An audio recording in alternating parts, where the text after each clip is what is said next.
백혈병을 앓고 있는 아들을 통해 문화선교의 소명을 발견하고 전국 각지를 돌며 복음을 전하는 도바울 선교사를 만났습니다. 차별화된 미디어 선교 전략으로 이민 1세대를 섬기는 미주 기독교 복음방송의 사역이 현지에서 큰 호응을 얻고 있습니다. 관련 내용 취재했습니다. 한국조리사관 직업전문학교 학생들이 지역사회의 소년소녀 가장을 돕기 위한 기부금 마련에 나섰습니다. 안녕하십니까. 구티비 뉴스입니다. 30년 넘게 문화선교 사역을 펼쳐온 도바울 선교사는 복음에 대한 열정이 남다릅니다. 생명의 복음을 전해야 한다는 소명 하나로 전국에 안 다녀본 곳이 없을 정도라고 하는데요. 도 선교사의 특별한 열정 뒤엔 남모를 사연이 있다고 합니다. 진은희 기자가 직접 만나 들어봤습니다. 33년간 인형극을 하며 전국을 돌아다닌 도바울 선교사. 성경의 이야기를 쉽고 재미있게 풀어내 찾는 사람들이 많습니다. 인형극을 해달라는 요청이 오면 열의를 제치고 나설 만큼 사역에 대한 열정이 남다르지만 도선교사에겐 남모를 아픔이 있습니다. 올해 19살인 아들 예찬이는 급성 림프모구 백혈병을 앓고 있습니다. 2년 전 발병 사실을 알게 됐고 지금까지 죽을 고비를 숱하게 넘겼습니다. 하지만 도선교사는 오히려 그 시간들 때문에 하나님을 더 깊이 만나게 됐다고 고백합니다. 하나님의 십자가 사랑을 깊이 묵상하는 시간을 보내며 더욱 단단한 신앙을 가지게 된 겁니다. 축구에 관심이 많은 예찬이는 재능 있는 축구 선수를 발굴하는 일을 하고 싶다는 꿈을 갖고 있습니다. 지금도 계속해서 항암 치료를 받고 있어 하루하루가 녹록지 않지만 도선교사와 가족들은 저녁에 함께 모여 예배를 드리고 기도하는 시간을 갖습니다. 도선교사는 아들 예찬이의 아픔을 함께 극복해가면서 복음이 담고 있는 생명의 메시지를 잘 전해야겠다고 다짐합니다. 시골에 특히 저 마을회관 이런 데 어르신들에게 불신자들에게 복음을 전하는 일을 하고 있습니다. 이분들이 정말 예수님을 모르고 예수님을 믿지 않고 죽는다면 이건 정말 비극이지 않습니까? 그래서 그분들에게 생명 복음을 전하고 있습니다. 전국을 다니면서 복음을 전하고 있는 도선교사는 불러주는 곳은 어디든 달려갑니다. 미자립교회부터 요양원, 교도소, 군부대, 고아원, 성경학교까지 곳곳을 누빕니다. 지금까지 3,500회의 공연으로 영혼 구원에 힘썼습니다. 힘든 순간도 많았지만 공연을 보고 예수님을 믿게 됐다는 이야기를 전해들을 때 가장 보람있고 행복하다고 이야기합니다. 예수님이 어떤가를 몰랐는데 오늘 인형을 보고서 감명을 많이 느꼈습니다. 기회가 되면 좀 더 밑에 후에는 한번 나가볼까 싶은 생각을 하고 있어요. 이렇게 어려운 상황 속에서도 믿음의 씨앗을 뿌리기 위해 애쓰는 도바울 선교사의 헌신은 많은 이들에게 감동을 전하고 있습니다. 구티비 뉴스 진은입니다. 미디어 환경이 급변하면서 방송 선교도 전략적인 변화가 요구되고 있습니다. 올해로 설립 21주년을 맞는 미주 기독교 방송은 이민 1세대를 위한 차별화된 컨텐츠로 현지 사회에서 큰 호응을 얻고 있습니다. 보도에 김민정 기자입니다. 300만 미주 한인의 복음화를 비전으로 설립된 미주 기독교 방송은 일찍부터 이민 1세대를 위한 콘텐츠 개발에 주력해왔습니다. 현역에서 물러나 외로움을 느끼는 이민 1세대에게 희망을 줄 수 있는 차별화된 전략이 필요하다고 판단했기 때문입니다. 자라나는 청소년에 대한 관심은 참으로 많은데 이제 장학사업 같은 것도 많이 하고 그러나 미국 땅에 와서 고생하고 수고한 1세대에 대한 그 관심은 상대적으로 좀 낮은 것 같아서 안타까운 마음을 갖게 됩니다.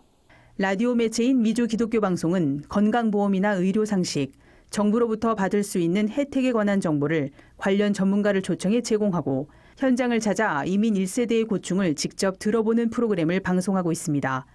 신앙 상담을 해주거나 좋아하는 찬양을 들려주기도 합니다.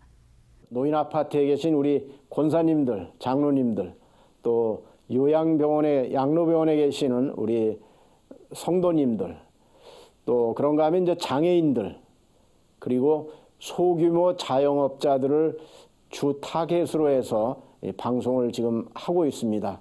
충성도가 상당히 높습니다.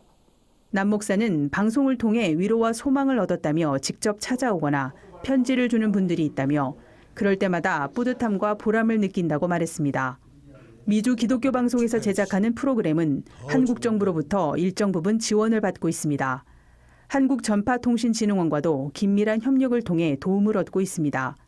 올해로 설립 21주년을 맞는 미주 기독교 방송은 상업 광고가 일체 없는 방송으로도 유명합니다.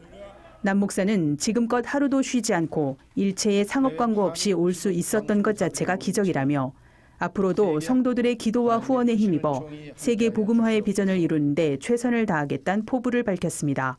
구티비 뉴스 김민정입니다. 한국조리사관직업전문학교 학생들이 어려운 이웃을 돕기 위한 기부금 행사를 마련했습니다. 수익금 전액은 지역사회 소년소녀 가장에게 전달할 예정입니다. 학생들은 주변 직장인들과 지역 주민을 대상으로 핸드드립 커피와 무알콜 칵테일 등을 판매했습니다.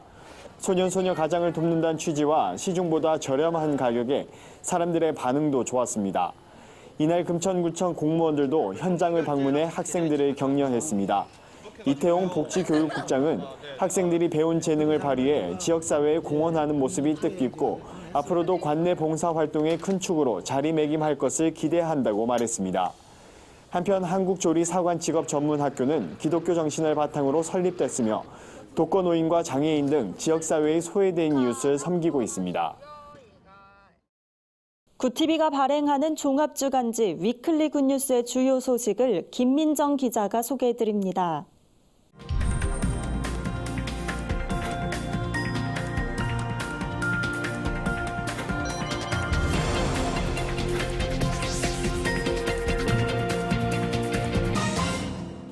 이번 주 주요 뉴스 브리핑입니다. 우리나라에서 복지사각지대에 놓인 빈곤층이 100만 명에 달하는 것으로 나타났습니다. 정부의 제도적인 보완이 시급하다는 목소리가 커지고 있습니다. 일본의 경제보복 조치로 한일 관계가 경색되면서 일본 관광이 급격하게 감소하고 있습니다.